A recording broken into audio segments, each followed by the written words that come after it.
में complete detail में जानेंगे। तो वीडियो को पूरा जरूर देखिए ताकि आपसे कोई भी गलती ना हो और आपको आपके पैसे मिल सके। इसके लिए सबसे पहले मोजिला फायरफॉक्स ब्राउजर ओपन कर लेना है। इस ब्राउजर में ये वेबसाइट अच्छी चलती है। अब यहाँ पर आपको गूगल पे सर्च करना है पीएम विश्वकर्मा। उसके बाद यहाँ पर सबसे ऊपर आपको वेबसाइट मिल जाएगी, यही वाली वेबसाइट आपको ओपन कर लेनी है। और ध्यान रखना मोजिला फायरफॉक्स ब्राउजर में ये वेबसाइट ओपन करने के बाद यहाँ पर इस तरह का इंटरफेस आएगा। लॉगिन वाले ऑप्शन पे आएंगे, यहाँ पर आपको सीएससी लॉगिन वाले ऑप्शन पे क्लिक करना है। अब यहाँ पर सीएससी रजिस्ट्रेशन आर्टिजन्स का जो ऑप्शन है इस वाले ऑप्शन पे आपको क्लिक करना है फॉर्म भरने के लिए। ध्यान रखना ये जो बीच वाला ऑप्शन है इस वाले ऑप्शन पे आपको क्लिक करना है। जैसे ही आप इस ऑप्शन पे क्लिक करेंगे यहाँ पर आपके लिए रजिस्ट्रेशन वाला पेज खुल जाएगा। तो यहाँ पर आप देख सकते हैं रजिस्ट्रेशन मांगा जा रहा है। रजिस्ट्रेशन करने के लिए सबसे पहले यहाँ पर आपको बताना होगा कि क्या आपके घर में कोई गवर्नमेंट एम्प्लॉय है यानी सरकारी कर्मचारी है। तो यहाँ पर अगर कोई गवर्नमेंट एम्प्लॉय होगा आपके परिवार में तो वैसे भी आप फॉर्म नहीं भर पाएंगे। तो यहाँ पर आपको नो ही करना है। नो करने के बाद यहाँ पर पूछा जा रहा है कि क्या आपने पीएम स्वनिधि योजना, अमृत जैसी योजना का कोई आपका लोन चल रहा है या फिर लोन लिया है, तो उसके बारे में आप यहाँ पर बता सकते हैं। नहीं तो आपको नो करना है और कंटिन्यू कर देना है। तो यहाँ पर हमने लोन नहीं लिया, हम जिस व्यक्ति का फॉर्म भर रहे हैं उन्होंने कोई लोन नहीं लिया, तो हम यहाँ पर नो पे क्लिक करते हैं और कंटिन्यू पे क्लिक करते हैं। अब यहाँ पर आपका आधार वेरिफिकेशन होगा। तो सबसे पहले आधार कार्ड में जो मोबाइल नंबर लिंक है वो यहाँ पर आपको दर्ज करने हैं, आधार नंबर यहाँ पर भरने हैं और ये कैप्चा कोड यहाँ पर भरेंगे। उसके बाद चेकबॉक्स पे क्लिक करेंगे और कंटिन्यू पे क्लिक करेंगे। कंटिन्यू पे क्लिक करने के बाद आधार में रजिस्टर्ड मोबाइल नंबर पर ओटीपी आएगा, ओटीपी देंगे और यहाँ पर कंटिन्यू पे क्लिक करेंगे।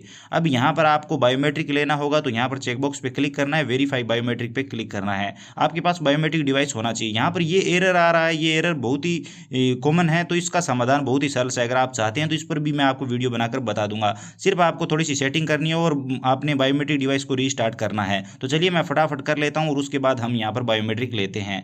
लेकिन अगर आप ये सेटिंग नहीं करते हैं तो आपके सामने यही एरर आता रहेगा, आप आगे नहीं बढ़ पाएंगे। तो हमने ये सेटिंग कर ली है, हम ओके करते हैं और यहाँ पर बायोमेट्रिक डिवाइस में लाइट जल चुकी है। तो यहाँ पर चलिए वेरीफाई पे क्लिक करते हैं। थोड़ा सा टाइम लगेगा, आपको वेट करना है। जैसे ही हमने यहाँ पर 2-3 बार वेरीफाई बायोमेट्रिक वाले ऑप्शन पे क्लिक किया है, यहाँ पर लाइट जल चुकी है। हम बायोमेट्रिक ले लेते हैं और यहाँ पर आप देखना ये पेज ऑटोमेटिक रीडायरेक्ट हो जाएगा। तो यहाँ पर थोड़ा सा टाइम लग रहा है। जैसे यहाँ पर बायोमेट्रिक आया आप देख सकते हैं पेज रीडायरेक्ट हो रहा है। तो यहाँ पर अगला पेज हमारे सामने आ जाएगा। तो देखिए फॉर्म खुल चुका है। तो यहाँ पर आपको ध्यान रखना है ये सीएससी से ही फॉर्म भरा जाएगा। तो सीएससी आईडी हमसे इसलिए नहीं मांगी गई क्योंकि हमारी ऑलरेडी लॉगिन थी। आपसे कहीं पर सीएससी आईडी पासवर्ड मांगे जा सकते हैं। यहाँ पर आपसे मेरिट स्टेटस पूछा जा रहा है। उसके बाद यहाँ पर कास्ट कैटेगरी क्या है, ओबीसी, जनरल, एससी, एसटी जो भी है वो यहाँ पर आप बता दीजिए। उसके बाद अगर कोई विकलांग है जिसका आप आवेदन कर रहे हो वो विकलांग है तो यहाँ पर आप यस करके कैटेगरी भी बता सकते हो। नहीं तो आप यहाँ पर नो करेंगे, नो कर देते हैं। उसके बाद आप जिस शहर में जिस स्टेट में रह रहे हो उसी में अगर आपका बिजनेस है तो आप यस कर सकते हैं, नहीं तो यहाँ पर नो रखेंगे।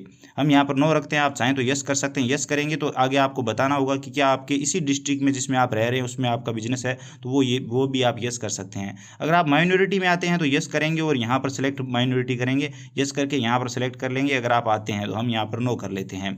अब आपको यहाँ पर कॉन्टैक्ट डिटेल भरनी होगी जिसमें पैन कार्ड नंबर मांगा जा रहा है। तो ये ऑप्शनल है, भरना कोई जरूरी नहीं है, आप चाहें तो भर सकते हैं। अगर आवेदक के पास है तो आप ये भर सकते हैं, नहीं तो कोई जरूरी नहीं है।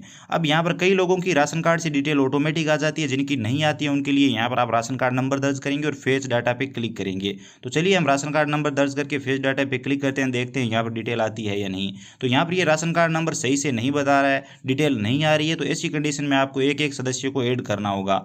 राशन कार्ड में जितने भी सदस्य इस व्यक्ति के साथ उनके सभी सदस्यों के नाम यहाँ पर ऐड करने होंगे। तो ऐड रो पे क्लिक करेंगे और इस तरह से एक एक सदस्य को यहाँ पर ऐड करते जाएंगे। तो ऐड रो पे क्लिक करने के बाद यहाँ पर नाम दर्ज कर देंगे सदस्य के परिवार का जो भी सदस्य है। सबसे पहले वाइफ का नाम दर्ज कर देते हैं, रिलेशनशिप में हम यहाँ पर वाइफ बता देंगे, उसके बाद आधार नंबर बता देंगे। तो इस तरह से आपको एक एक सदस्य को ऐड कर देना है। बाकी अगर कोई सदस्य गलत ऐड हो जाता है तो यहाँ से आप डिलीट भी कर सकते हैं। तो ऐड रो पे क्लिक करते जाएंगे और सभी सदस्यों को यहाँ पर ऐड कर देंगे। तो ये बहुत ही सरल सा प्रोसेस है। बाकी राशन कार्ड से डिटेल आ जाती है तो कोई दिक्कत नहीं है। करंट एड्रेस में पूछा जा रहा है कि आपका आधार वाला एड्रेस ही करंट एड्रेस है यानी वर्तमान पता है। अगर अलग है तो अदर पे क्लिक करके यहाँ पर आप अलग अपना वर्तमान पता भर सकते हैं। हमारा एक ही है तो हम इस वाले ऑप्शन पे क्लिक करते हैं, बाकी आप अपने हिसाब से देख लीजिए। उसके बाद अगर आप ग्राम पंचायत के अंडर आते हैं तो हम ग्रामीण क्षेत्र से हैं तो हम यस करेंगे। उसके बाद ब्लॉक सेलेक्ट करेंगे, चलिए सेलेक्ट कर लेते हैं। उसके बाद यहाँ पर ग्राम पंचायत सेलेक्ट कर लेंगे, आप अपने हिसाब से यहाँ पर भर लीजिए। चलिए हम सेलेक्ट कर लेते हैं।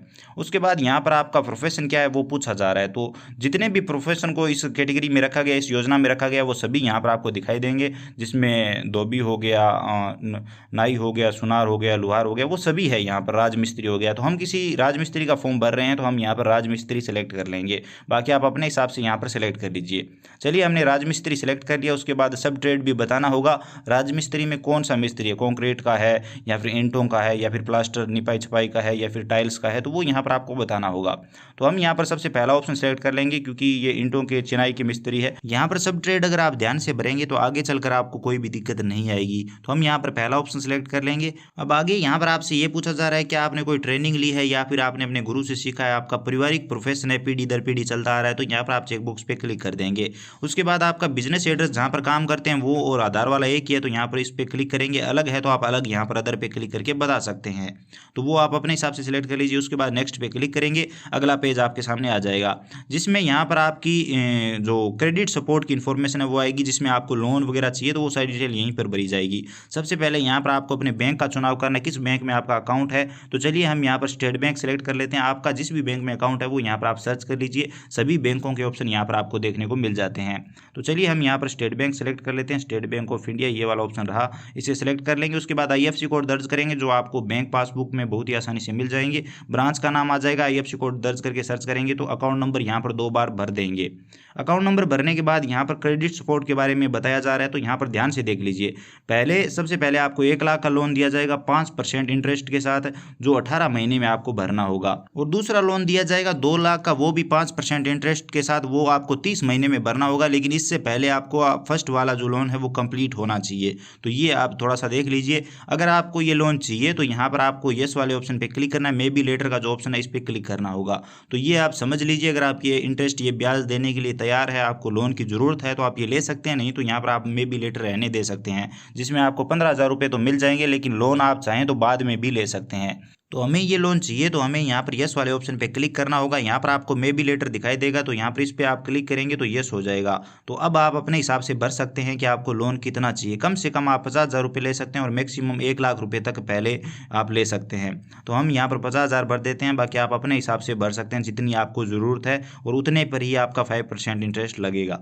तो वो आप यहाँ पर देख लीजिए, मिनिमम यहाँ पर 50,000 आप ले सकते हैं, तो वो यहाँ पर देख लीजिए। उसके बाद यहाँ पर प्रेफरेंस पूछा जा रहा है किस बैंक अकाउंट में आपको लोन चाहिए, तो हमने जो अकाउंट डिटेल भरी है उसी में चाहिए, तो सेम एज सेविंग यहाँ पर रखेंगे। बाकी आप अदर चाहें तो यहाँ पर भर सकते हैं, तो ये रहेगा।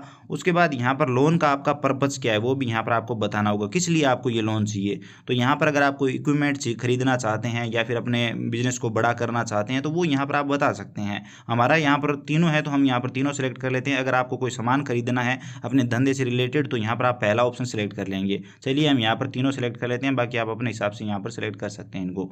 उसके बाद अगर आपका कोई लोन आउटस्टैंडिंग है, चल रहा है, आपने लोन ले रखा है, एग्जिस्ट हैं, तो वो यहाँ पर आप बता सकते हैं, नहीं तो ये कोई ज़रूरी नहीं है। उसके बाद अगर आप डिजिटली एक्टिव है, जो कि आजकल लगभग सभी व्यक्ति हैं, तो अगर आप फ़ोन पे गूगल पे वगैरह चलाते हैं तो यहाँ पर आप यस कर देंगे और यहाँ पर आप जो UPI से लिंक मोबाइल नंबर है वो दर्ज कर देंगे, लेकिन आपको UPI ID भी भरनी होगी। तो चलिए मैं दोबारा से बता देता हूँ, यस करेंगे, उसके बाद एड रो पे क्लिक करेंगे। उसके बाद आपको फ़ोन पे, गूगल पे, भीम UPI एप्लीकेशन सभी में UPI ID मिल जाती है, वो यहाँ पर भर देंगे, लिंक मोबाइल नंबर भरेंगे और उसके बाद आपको नेक्स्ट पे क्लिक करना है। अब नेक्स्ट करते ही इस फॉर्म की आपके सामने सभी डिटेल आ जाती है, जिसमें बताया जाता है कि सबसे पहले आपको 5 दिनों की स्किल ट्रेनिंग दी जाएगी, बेसिक ट्रेनिंग रहेगी। उसके बाद आपको एडवांस ट्रेनिंग 15 दिनों की दी जाएगी, और ये जैसे ही आप ट्रेनिंग आपकी कंप्लीट हो जाएगी आपको सर्टिफिकेट मिल जाएगा, और यहाँ पर आपको 15,000 रुपये फ्री दिए जाएंगे जो आपकी टूल किट के लिए होंगे। आप अपना सामान खरीद सकते हैं और ये आपको वापस भरने नहीं होंगे। तो ये सबसे बेस्ट है।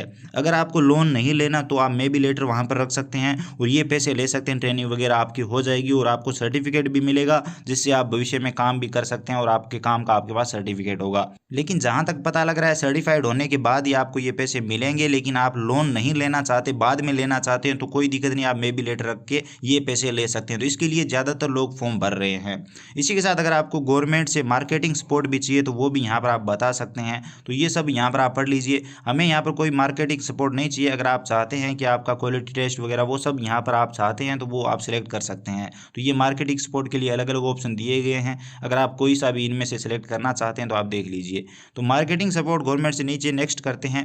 नेक्स्ट करने के बाद यहाँ पर आपको डिक्लेरेशन देना होगा, तो चेकबॉक्स पे क्लिक करेंगे और यहाँ पर सबमिट पे क्लिक कर देंगे। अब सबमिट पे क्लिक करते ही यहाँ पर आपका फॉर्म सक्सेसफुली सबमिट हो जाएगा। यहाँ पर आपको रजिस्ट्रेशन नंबर मिल जाते हैं, आप चाहें तो इन नंबर को नोट करके रख सकते हैं, नहीं तो आपको फाइनल प्रिंट आउट में भी ये मिल जाएंगे। तो चलिए हम यहाँ पर डन पे क्लिक करते हैं। डन पे क्लिक करते ही आपका फॉर्म कंप्लीट हो जाएगा और आपको यहाँ पर फाइनली प्रिंट आउट मिल जाएगा, जो कि यहाँ पर आप देख सकते हैं। यहाँ पर आप देख सकते हैं आपका फॉर्म अभी पंचायत ग्राम पंचायत लेवल पर पेंडिंग दिखाया जा रहा है। यहाँ पर आप चाहें तो एप्लीकेशन को एडिट भी कर सकते हैं और बाकी डिटेल भी यहाँ पर देख सकते हैं। अब अगर आपको फाइनल प्रिंट आउट चाहिए तो यहाँ पर आपको थोड़ा सा नीचे स्क्रॉल करना है और यहाँ पर आपको पीडीएफ देखने को मिल जाती है। डाउनलोड वाले सेक्शन पे क्लिक करेंगे, डाउनलोड वाले ऑप्शन पे क्लिक करेंगे और यहाँ पर आप देखेंगे कि आपकी पीडीएफ आ चुकी है। तो ये प्रिंट आउट निकाल के अगर आपने किसी कस्टमर का फॉर्म भरा है तो उन्हें दे देंगे, अगर आपने खुद का फॉर्म भरा है तो भविष्य यूज के लिए आप इसे संभाल कर रख सकते हैं। तो ये आपका फॉर्म कंप्लीट हो जाता है। इस तरह से आप ये फॉर्म